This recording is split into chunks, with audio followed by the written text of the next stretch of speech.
It's Milt, Small Farm.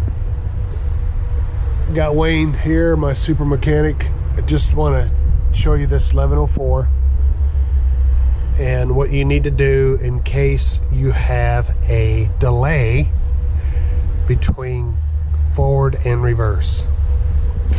Now this is taught to me by Cody, the super tech from TYM. What you do, crawl up underneath your tractor, but you want to pull this plate, if you can see where I'm pointing at. Make sure everything is clean. You see my pointer here. So what you're going to do is pull this plate off with a 6mm Allen wrench. Do that first, and there's an orifice in there we're going to pull out. Now before we pull this plate off back in here, I'm going to make sure everything, we don't have to drain the oil or anything, but you want to make sure you put something underneath this tractor, because there's some very small parts in here that you don't want to lose. A ball, a spring, and the orifice that you're going to remove with a 4mm Allen wrench. So just be careful when you're doing this. This is really a certified TYM guy should do this, but I figured that some of you guys out there may be far out and can't get rid of or can't turn loose the tractor, so I would check this first before you go any further. One other thing about this tractor, if you're running the loader, I prefer you to run it in low range, but if you're going forward and reverse, moving round bales and you're in a hurry, you can get in a hurry, but then you're going to have to wait on the tractor, because I've seen people put it in medium range or mid-range going backwards and then throw it into the forward motion while it's going backwards. Let me tell you something, it's still going backwards and there's no pressure oil going to those clutch packs, okay? So it's going to burn something up.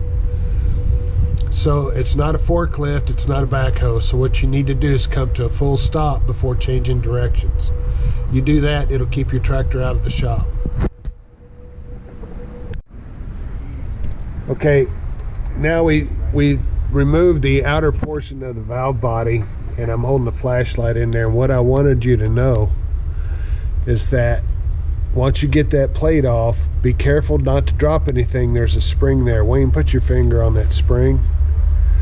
Watch that spring there, don't lose it.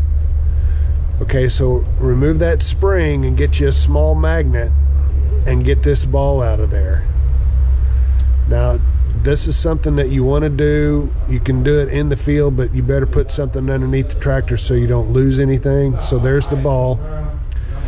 Now you can barely see it, but there's an orifice up in there. And you need a 4mm Allen wrench to get this orifice out. So go ahead and get your orifice out there, Wayne. So he's taking the orifice out. Once we get it out, we'll take a look at it. Okay, we had the orifice out, and just you got to be careful. But what we're going to do, we're going to clean that hole out. It's got a tiny hole, and what that does, that tiny orifice there is what fills the forward and reverse clutch pack. So any little bit of trash in the system will cause a flow restriction, and that's what causes the delayed shifting. So clean it out good, clean everything up before you take this apart. Clean everything up as you go together, keep everything clean, don't lose anything. Put it back together and try it out. Change your oil filters, you know, whenever you maybe change your engine oil. You don't have to change the hydraulic fluid, but this is a really sensitive thing on the 1104 and the 115 possibly. We don't know yet, but right now the 1104 you can see this every once in a while.